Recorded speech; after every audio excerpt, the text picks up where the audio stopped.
Seja muito bem-vindo, querido membro da comunidade Strix. Nesse programa, vamos falar sobre as principais eficiências da fermentação, de destilação e sobre o rendimento geral da destilaria, o famoso RGD. Vamos te mostrar os cálculos, abordando a sistemática de medição com volumes e também com os subprodutos da fermentação. Vamos juntos?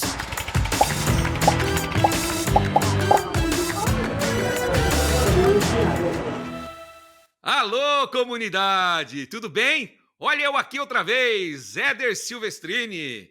Bora lá para mais um programa Articulando? Articulando, seu programa preferido para debater, conversar sobre artigos, palestras, que nossos convidados tenham escrito ou apresentado de maneira mais profunda, específica e detalhada. E nós já estamos no programa de número 9 e queremos produzir muito mais conteúdo para você. Bora! E o nosso convidado de hoje é especialista em medições e análises químicas e, com certeza, vai acrescentar muito no seu aprendizado. Você, membro da comunidade Strix, já o conhece, afinal, ele faz parte aqui do nosso time. Seja bem-vindo, Armando Gameiro, especialista da área de controle químico da Fermentec. Fala aí, Edinho. Prazerzaço voltar aqui para falar na Strix. Já fazia um tempo que não estava vindo bater papo com a comunidade. Minha primeira aparição aí no Articulando. Acho que vai ser bem da hora aí esse bate-papo nosso. Vamos que vamos. Tenho toda a certeza, Armandão. E nós, da Strix, né, já agradecemos a tua participação aqui no Articulando. Você sabe que você já é de casa, né, pai? Bom, vamos entrar já no tema de hoje e avaliando aí dados do Benchmark Fermentec. Como nós abordamos já anteriormente, o tema está relacionado com rendimento geral de destilaria. E o Benchmark Fermentec, com dados aí da safra passada, pontuou para a gente aí que 40% dos clientes da Fermentec, eles têm apresentado alguma inconsistência na quantificação dessa eficiência, desse rendimento geral de destilaria, o RGD. Seja por valores acima de 92%, que é considerado aí como o teto para essa eficiência, quanto por apresentar resultados, às vezes, subestimados, ou seja, abaixo do desempenho real da planta. Nós vamos tentar, então, com a ajuda do Armando, através desse artigo, desmistificar essa complexidade de medição do rendimento geral de destilaria. Nós vamos trazer um pouquinho os preceitos, falar um pouquinho dos pré-requisitos, dos requisitos e do que nós precisamos fazer para medir bem esse ponto relacionado à fermentação. E dessa forma, Armandão, eu começo já te perguntando, né, nessa questão que a gente já abordou bem. É difícil realmente medir o rendimento geral da destilaria, Armandão? Considerando esse benchmark que a gente viu aí de 40% dos clientes com dificuldades? Dinho, contra números não há argumentos, né? Tá claro aí na tua fala inicial a dificuldade, que são uma parcela bem grande dos nossos clientes não conseguem medir bem o RGD, não conseguem medir bem as eficiências, rendimentos da fermentação. Então, nesse bate-papo nosso, a gente vai falar sobre quais os pontos que a gente deve ter mais atenção e também, matematicamente, quais são as influências aí de cada um desses pontos. É isso aí, Armandão. A gente vai trazer nesse artigo, a ideia é essa, reforçar efetivamente pontos para que a gente consiga medir essa eficiência na prática, né? E avançando com a questão das perguntas aqui, nós temos aí basicamente 3 eficiências principais relacionadas. A gente falou do rendimento geral da destilaria, mas nós temos aí eficiência de fermentação, eficiência de destilação, o próprio rendimento geral da destilaria, o RGD. E antes de entrar especificamente em cálculos e tudo mais, de maneira resumida, qual que é a diferença entre essas eficiências? Fermentação, destilação e rendimento geral da destilaria, Armandão? Bom, Edinho, antes de mais nada, é interessante a gente relembrar como que funciona uma fermentação alcoólica, né? Então, nós vamos ter uma mistura açucarada, que no setor nós chamamos de mosto, que esse mosto ele pode ser composto só de caldo de cana, ou caldo de cana mais mel, mel e água. Ou seja, essa mistura açucarada, ela vai ser enviada para a dorna, e nessa dorna nós já vamos ter fermento. Normalmente, esse fermento, ele já tem nele uma quantidade de álcool, porque a sistemática que nós usamos no Brasil é de centrifugação do levedo, ou seja, a gente reutiliza O levedo, então, além do levedo, a gente tem um pouco de álcool também nesse pé de cuba ou fermento, tem vários nomes aí que a gente chama. E depois desse mosto fermentado, ele recebe o nome de vinho. Ou seja, quando a gente fala em rendimento de fermentação ou setor de fermentação, ele implica desde o início da fermentação até o momento em que a gente fermentou todo o açúcar presente no mosto. E aí nós vamos ter o vinho. Esse é o rendimento de fermentação, o setor de fermentação. Depois disso, nós teríamos a segunda etapa, que seria a retirada do etanol produzido para transformar ele em etanol hidratado e posteriormente anidro, se for o caso. Essa segunda etapa é chamada de etapa de destilação. E aí, quando a gente fala de rendimento de destilação, estaria contemplando essa etapa.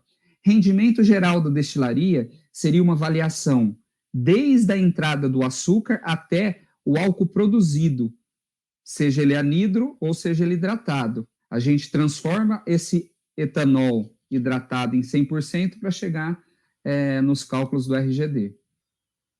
Beleza, Armandão. Então, essa questão do rendimento de fermentação é uma relação entre o que nós temos lá no vinho com o mosto que entrou na nossa fermentação, que carregava esses açúcares, né? E esse levedo que você comentou, o fermento, é a levedura que provavelmente vai fazer essa conversão dos açúcares.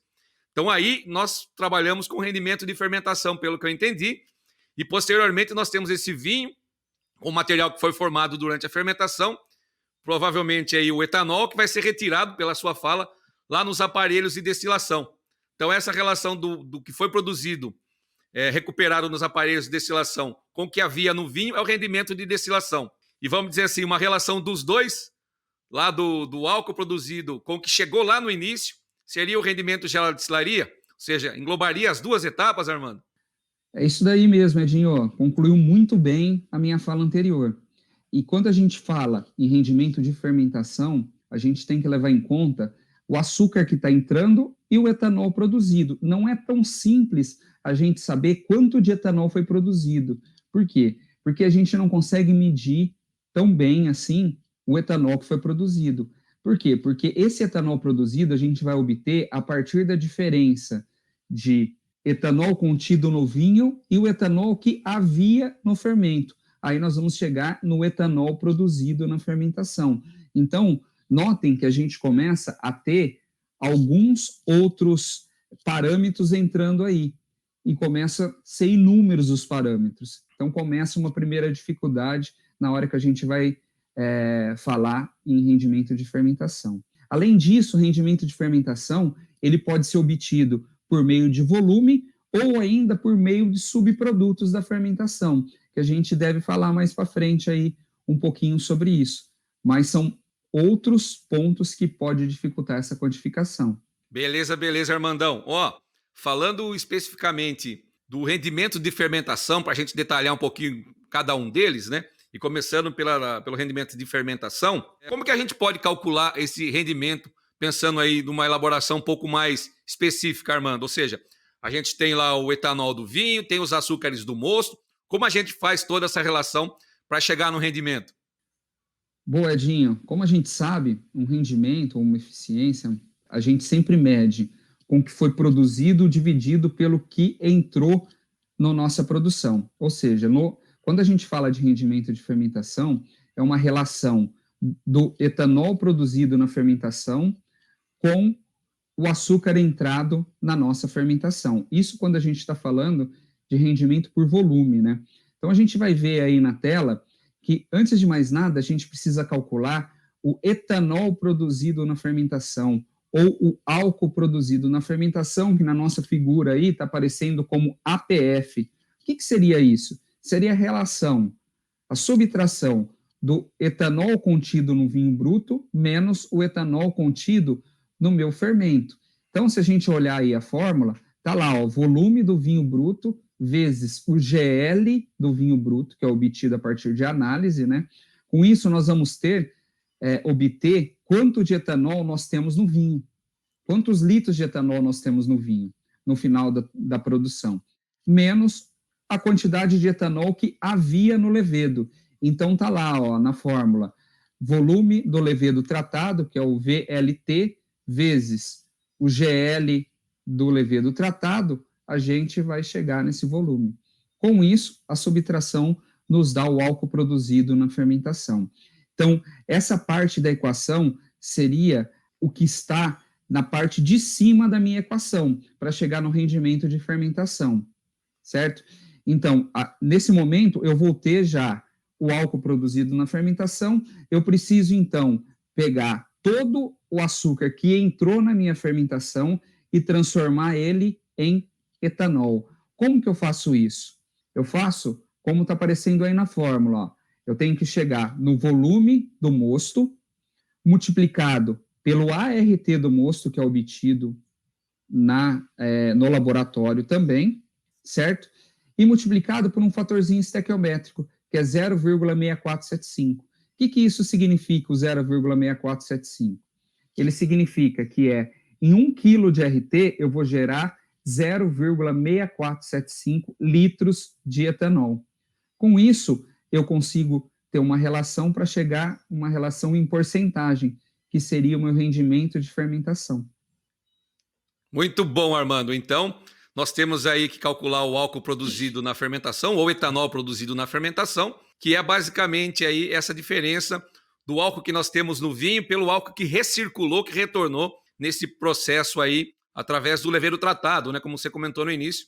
Aqui no Brasil, nós reutilizamos o fermento, ou seja, centrifugamos, tratamos e voltamos como pé para a fermentação. Então, o álcool uma parte desse álcool acaba retornando. Então, para chegar no álcool produzido na fermentação, a gente faz essa diferença. Boa. E para chegar no rendimento, a gente tem que converter o álcool que veio no mosto, através do volume da análise do laboratório, em álcool teórico. Seria algo nesse sentido, né, Armando? Um álcool possível de ser produzido? Exato. A gente transforma o ART que tinha no mosto em etanol, que seria, se a gente conseguisse converter todo o açúcar em etanol, teria esse valor que está na parte de baixo da equação, sem ter nenhum tipo de perda. Lembrando que você já nas primeiras colocações você falou que hoje o rendimento teórico máximo é 92%.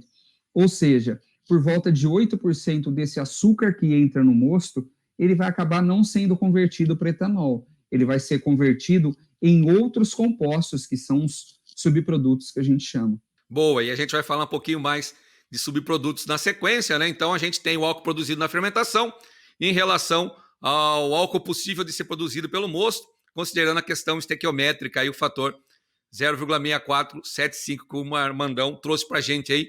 Para mim tá super claro, Armandão, e tenho certeza que para os nossos ouvintes também. Se não ficou, o pessoal vai interagir com a gente e a gente volta a bater um papo sobre o rendimento de fermentação.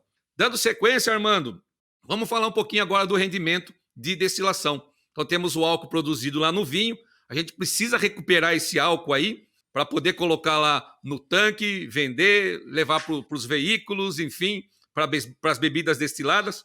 Como que a gente pode calcular esse rendimento de destilação, Armando? Levando em conta também essa questão aí do volume que você comentou, um pouquinho mais de cálculos para a gente trazer para os nossos ouvintes aí da comunidade. Legal, Edinho. Assim como eu disse anteriormente, quando a gente fala em rendimento, seria o produto dividido pelo que está entrando no nosso processo, né?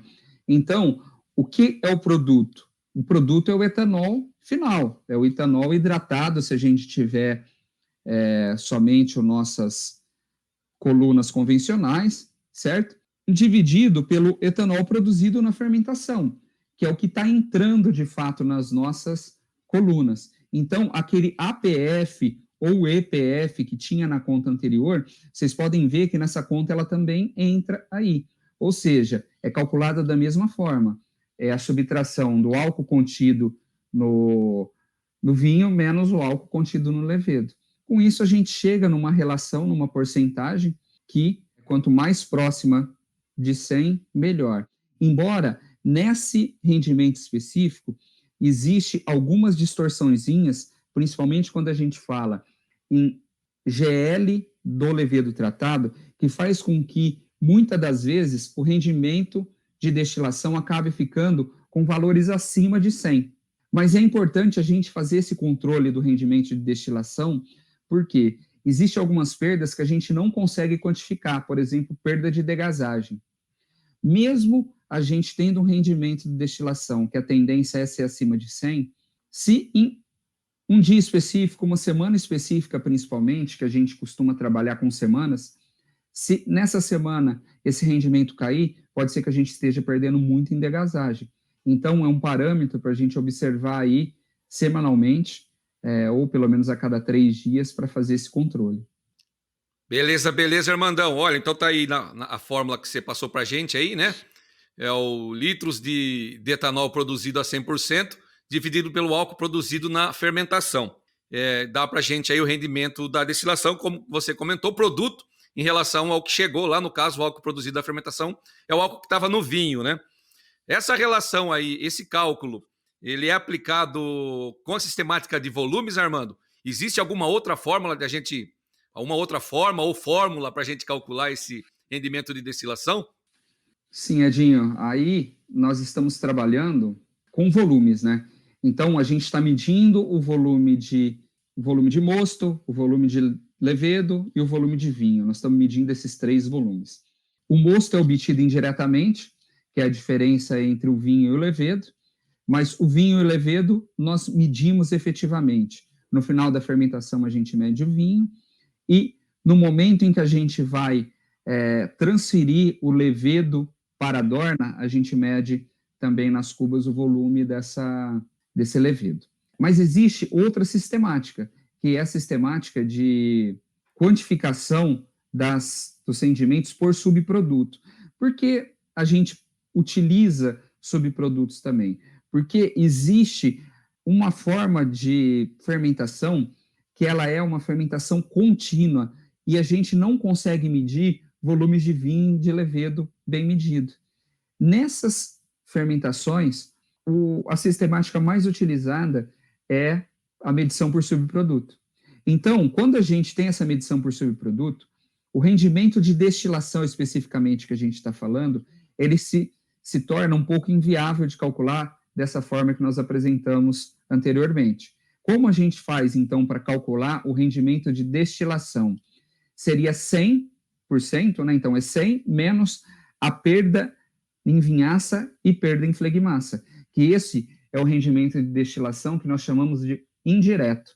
Aí, esse rendimento ele tende a ficar em 99,8, 99,7, dependendo da perda que nós temos aí em vinhaça e flegmassa. Beleza, beleza, Armandão. Então, nesse caso aqui do destilação, a gente pode calcular por volumes, né? Trabalhando com toda essa questão aí dos volumes do vinho, do álcool produzido, do levedo tratado, né? E também de forma indireta, como você trouxe, considerando os subprodutos aí que seriam a vinhaça e a flegmassa. Voltando um passo atrás, para a fermentação, a gente poderia também trabalhar com esses subprodutos, né, Armando? Como seria esse cálculo com o rendimento de fermentação por subprodutos e quais os principais subprodutos? Bom, Edinho, podemos sim. Nós temos alguns subprodutos aí, na fórmula que a gente vai apresentar para vocês aí, ó, que é o rendimento de fermentação de subproduto, está contemplado alguns desses subprodutos. São os principais, certo? Que são eles. Acidez produzida, então, quando a gente está fermentando, parte desse açúcar, ele vai ser transformado em ácidos orgânicos, seja pela levedura ou a grande causadora dessa formação de acidez são as bactérias que são presentes na nossa fermentação. Que as bactérias ela têm a capacidade muito maior de produzir ácido do que leveduras. Ô, Armando, mas é bactéria, não é levedura, mas o que importa é que está consumindo o nosso açúcar. E o açúcar está deixando de ser transformado em etanol. Então, é um subproduto muito importante aí. Além disso, a levedura, ela produz ela mesma, né? Ela se reproduz, forma biomassa. Então, na nossa fórmula lá tem o KL, que seria o K, que é o fatorzinho, o coeficiente, né? E L de levedura. Ou seja, nessa fórmula está contemplado a quantidade de levedura que é multiplicada. Além disso, nós temos o AT residual ou ART residual no vinho. O que significa isso, Armando? Significa aquele açúcar que não conseguiu ser consumido pela levedura para transformar ele em etanol. Ou seja, eu perdi aquele açúcar no meu vinho. Então, esse KART é esse açúcar residual que fica no vinho. Além disso, existe um outro ponto aí que é o KG, que é glicerol. Glicerol é um dos principais subprodutos que existe na fermentação e a levedura ela sempre vai produzir até 2,5% de todo o açúcar que entra na nossa fermentação acaba sendo transformado em glicerol. Então, é um subproduto muito importante. Então, vamos lá, Edinho, ó, resumindo, nós temos açúcar residual na fermentação, no vinho, que é muito importante, é um dos subprodutos. Glicerol é outro subproduto. Acidez produzida é outro subproduto. E biomassa é um quarto subproduto. Esses são os principais subprodutos que nós temos na fermentação e é o que está sendo contemplado aí nessa fórmula. Show de bola, Armandão. Ó, ficou claro então aqui nessa questão de rendimento que é de fermentação, no caso aí, voltando, né? Que a gente pode medir com os volumes e pode trabalhar com os subprodutos, que seriam aí o glicerol, a acidez produzida, a sobra de açúcar e a formação de levedo, de biomassa, né? E além disso, Armandão, tem algum outro aspecto relacionado aí a esse cálculo, algum outro subproduto que não esteja ainda sendo contemplado nas equações convencionais? Bom, Edinho, a principal subproduto que não é contemplado aí é o manitol, tá? O manitol, ele é formado por bactérias e usa o açúcar para formar o manitol e forma bastante na fermentação. Ele não está contemplado nessa fórmula. Outros fatos que é legal a gente comentar também, Edinho, é que existe alguns micro-organismos que eles têm a capacidade de usar como fonte de carbono, ou seja, como alimento, o glicerol. Ou seja, existem algumas bactérias específicas que consomem o glicerol para sobreviver. E o que vai acontecer com esse KG nosso? Vai diminuir ele, ou seja, vai distorcer a minha equação, aí, o meu rendimento por subproduto.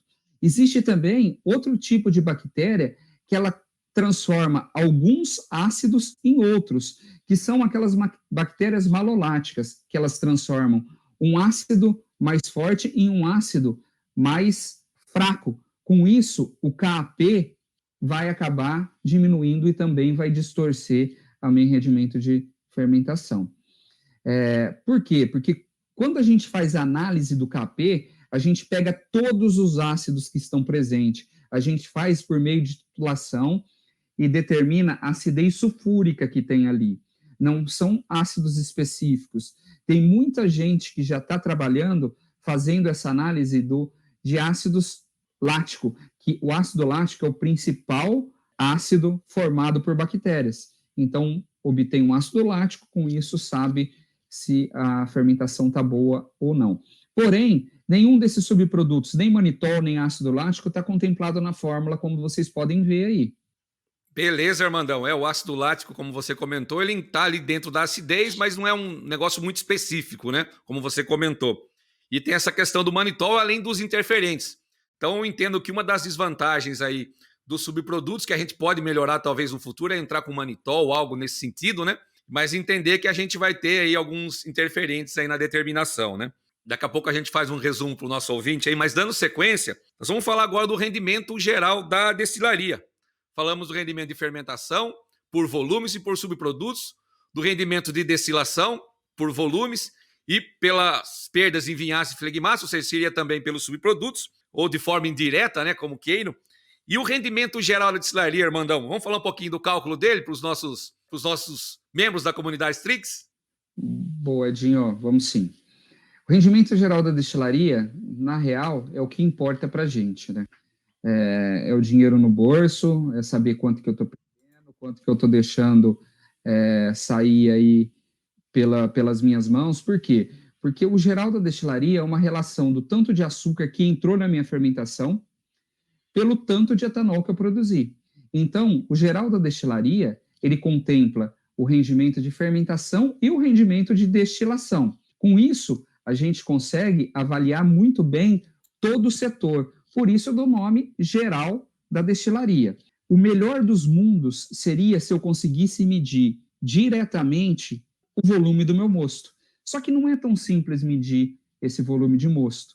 Por quê? Porque ou a gente mede ele que a maioria dos casos nós medimos o volume do mosto a partir da diferença entre o volume de vinho e o volume de levedo, ou, em alguns casos, em algumas usinas específicas, eles podem usar medidores de vazão. Porém, esses medidores de vazão, eles sofrem muito com o mosto. Por quê? Esses medidores de vazão que a gente tem no nosso dia a dia e tem mais nas usinas, são os medidores eletromagnéticos, que eles trabalham muito bem em um range de volume. Então, tem uma variação específica e normalmente essa variação é pequena.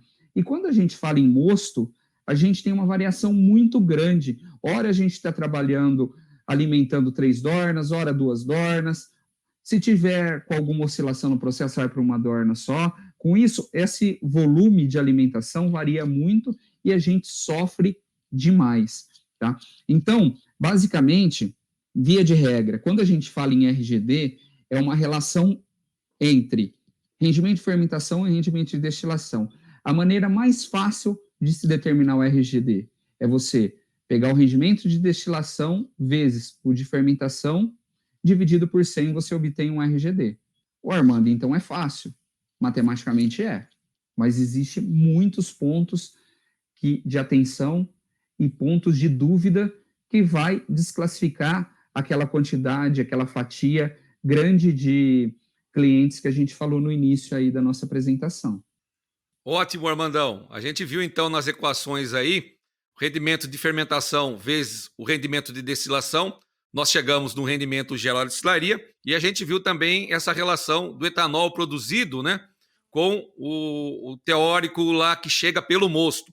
E aí você já comentou um pouquinho dessas implicações aí de dificuldades de medição de volumes, né? Considerando essa questão da medição de volume, olhando os cálculos, a gente vê que a medição por volumes não tem essa influência direta dos subprodutos, ou seja, matematicamente eles não entram no cálculo, e que o impacto maior aí, como você mostrou na equação do RGD, nós temos aí o ART do mosto. Ou seja, se a gente considerar que a gente mede bem os volumes, e que você já apontou que é um pouco difícil, e a gente vai falar de algumas tecnologias depois, nós temos aí o ART, vamos dizer assim, do mosto, que passa a ser a única determinação analítica de laboratório com impacto, né? Nós não vemos no rendimento geral de destilaria o álcool produzido na fermentação, ou seja, a influência do GL, do teor alcoólico do vinho, do levedo, ela praticamente não existe nesse caso, né? Qual seria esse impacto, então, do ART do mosto, considerando que ele é o analítico, vamos dizer assim, o aspecto analítico mais importante? Boa, Edinho. Se a gente... Primeiro, falando em RGD, mais um pouquinho ainda. Se a gente abrir aquela fórmula, eu falei que é rendimento de destilação vezes o de fermentação vai me dar o RGD. Se a gente abrir essas fórmulas e colocar ela toda para se calcular o RGD, nós vamos ver que o álcool produzido na fermentação, aquele APF, ora ele vai estar na parte de cima da equação, ora vai estar na parte de baixo. Ou seja, eles vão se anular.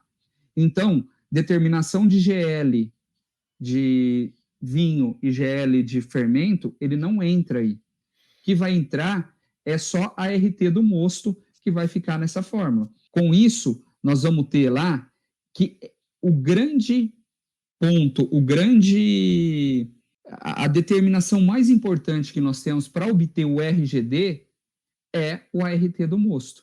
E se a gente ver essa outra figura aqui, ó, tem uma tabelinha que a gente está variando o ART do mosto em 1 ponto percentual. A gente está saindo lá de 17 e indo para 18. E olha o impacto no RGD, sem mexer mais nada. Essa simulação aí da tabela foi feita para uma usina que produz 800 mil litros de etanol ao dia, certo? E veja, se a gente verificar aí, de 17 indo para 18, dá mais de 5 pontos de RGD. O impacto é gigante. Então, a gente tem que quantificar muito bem esse açúcar do mosto, que é o ART do mosto ou o AT do mosto. Mas não é tão simples assim, né, Dinho? A gente convive no dia a dia, porque não é só a determinação. A gente tem que ter a coleta, conservação dessa amostra lá no processo e depois vir para a determinação do RT ou do AT dentro dos nossos laboratórios. Então, é importante ter uma amostragem boa, ponderal com a vazão do mosto, que a gente já comentou que essa vazão de mosto, de alimentação, ela varia muito, então é importante ter isso. Outra coisa que varia muito é Brix do mosto. Então, se nós tivermos uma coleta ponderal, nos ajuda muito. Além disso, é uma mistura açucarada, né? Se ela não tiver bem conservada, geladinha, as bactérias vão fazer a festa ali, as leveduras vão fazer a festa e vai consumir esse açúcar dentro do nosso amostrador e vai distorcer totalmente o nosso valor de RGD. Ou seja, Armandão, para a gente trabalhar com rendimento geral de destilaria por volumes, é um desafio interessante essa questão da quantificação do RT do mosto, né? Além da questão analítica, de interferentes e tudo mais, nós temos que cuidar muito bem da questão da amostragem, como você comentou, e acaba tendo um peso muito grande diferente dos subprodutos, né? Ou seja, nesse caso, por volumes, os subprodutos acabam não tendo um impacto matemático direto. Um outro detalhinho, Armandão, só para a gente fechar essa questão e falar um pouco de tecnologias, nós temos também o álcool que é evaporado das fermentações, né? E nós sabemos que em fermentações com dornas fechadas, esse álcool ele é recuperado, ou seja, existe uma torre, uma coluna que lava esses gases que saem da fermentação, que carregam o álcool, o etanol, e esse álcool é recuperado. Esse álcool também é contemplado nos rendimentos, Armandão? Show, Edinho, muito bem lembrado. E esse álcool, ele é uma parcela considerável, né? Nós estamos falando aí de 1% de todo o álcool que é produzido na fermentação, ele poderia ir embora por meio de evaporação ou por meio de arraste de CO2. É por isso que hoje a grande maioria das dornas do Brasil, ela é fechada para poder recuperar. Como se recupera isso? Por meio de lavagem, então passa-se água nesse vapor que é gerado na fermentação e se obtém esse álcool que é obtido na torre, né, obtido a partir do CO2. Esse processo a gente chama de torre de recuperação de etanol do CO2, né? Então, se lava esse CO2 que está saindo da fermentação, que junto com o CO2 existe vapor de etanol. Então, a gente recupera grande parte desse etanol. E esse etanol, ele é inserido na nossa produção final, porque, afinal de contas, a gente recupera ele, joga ele no nosso vinho já fermentado para ele ir para a destilação. Então, ele tem que ser contemplado sim, Edinho. Muito importante. Beleza, Armandão. Para a gente fechar o programa, que está bastante interessante, nós vimos aí que a medição é uma etapa muito importante do processo industrial para o cálculo correto do RGD. E quando eu falo da medição, é a medição de volumes. Acho que é um ponto para a gente explorar um pouquinho mais, né, considerando que nós temos muitas unidades que trabalham com essa quantificação de volumes, processo embatelado e tudo mais. Sendo assim, Armandão, quais as principais tecnologias disponíveis atualmente para o pessoal medir esses volumes aí de forma mais assertiva? Atualmente, a grande maioria das usinas utilizam mangueira de nível. É uma mangueira que fica na lateral da dorna e essa mangueira fica com uma régua do lado e aí é feita essa medição. Essa medição poderia até ser feita via uma escadinha que o camaradinha ia lá ler esse nível, mas existe hoje algumas evoluções. Muitas dessas usinas já utilizam câmeras para fazer essa medição, ou ainda, qual é a evolução dessa forma de medição? Essa que está aqui na foto. Ó. Essa foto, ela mostra uma central de mangueiras. Ali tem todas as mangueiras de todas as dornas, que a gente traz tudo para um lugar só, e a gente consegue fazer essa medição via câmera em um só ponto. Algumas fermentações, ela não é capaz da gente juntar todas as mangueiras em um só lugar. Aí eles dividem em 2 lugares, mas facilita a nossa vida da mesma forma. Então, vamos falar assim, a evolução, a solução mais caseira que a gente tem seria trazer essas mangueiras todas para um ponto central, certo? Funciona bem, Armando? Excelente. Tá? Atualmente, a melhor forma de medir ainda é com essas mangueiras na lateral da dorna. Então, trazer todas as mangueiras para um lugar é excelente. Continuando falando de evolução, o que nós temos? Existe ainda uma maneira da gente medir a partir de 2 transmissores de nível, por diferença de pressão. Como que funcionaria isso? Se vocês verem essa figura aí, que eu estou mostrando para vocês, nós temos 2 transmissores de nível e a distância entre um transmissor de nível, que seria o 1, para o transmissor de nível 2, ele é conhecido. Ou seja, eu consigo saber exatamente qual é o volume que eu tenho entre esses dois transmissores. E o transmissor de nível, ele mede peso, né? Se eu tenho o volume entre esses 2 transmissores de nível, eu consigo obter a densidade do material que eu estiver medindo ali, seja ele o pé de cuba ou seja ele o vinho no final da fermentação. Com isso, eu conseguiria medir com uma grande exatidão quanto é o volume de vinho e quanto é o volume de levedo que eu tenho no final das minhas fermentações, ou no início falando em levedo, né?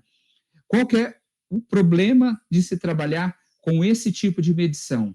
Se eu tiver fermentações floculadas. Então, usinas que trabalham e na rotina tem floculação, não adianta implantar esse tipo de medição que vai dar caca, não vai dar bom, vai dar ruim, né? Como a gente fala. Então, aí nós temos que ir para outra alternativa.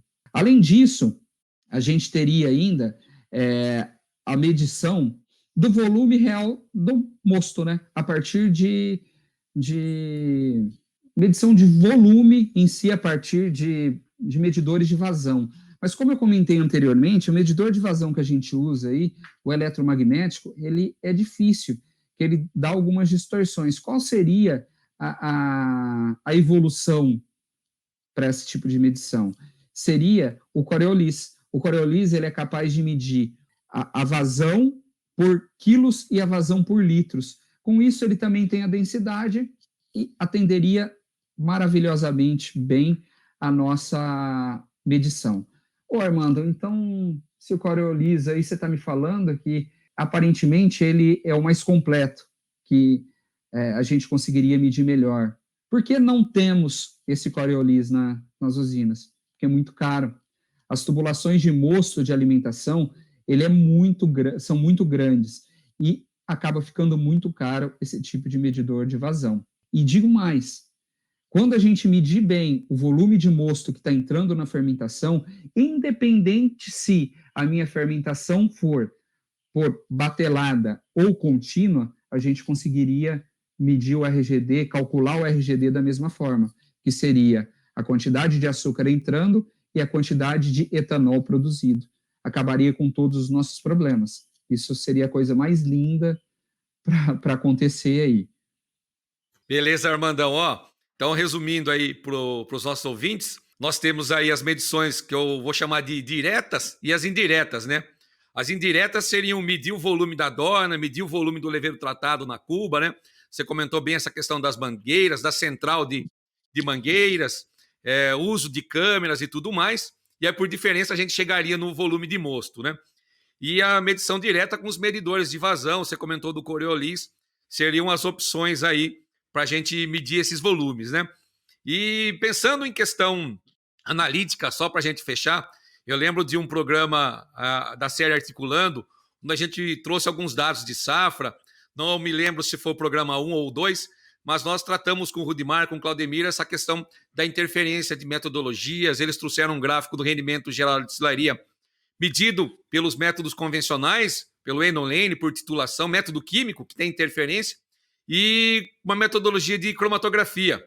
Nessa questão, Armandão, o cromatógrafo vem para ficar também e ajudar a gente a medir bem o rendimento, né? Vem sim, Edinho. O cromatógrafo, ele é uma forma de medição que ele tem pouquíssimos interferentes, quase que nenhum. Se a gente estiver com ele bem calibrado, trabalhando direitinho, ele não traz interferente nenhum.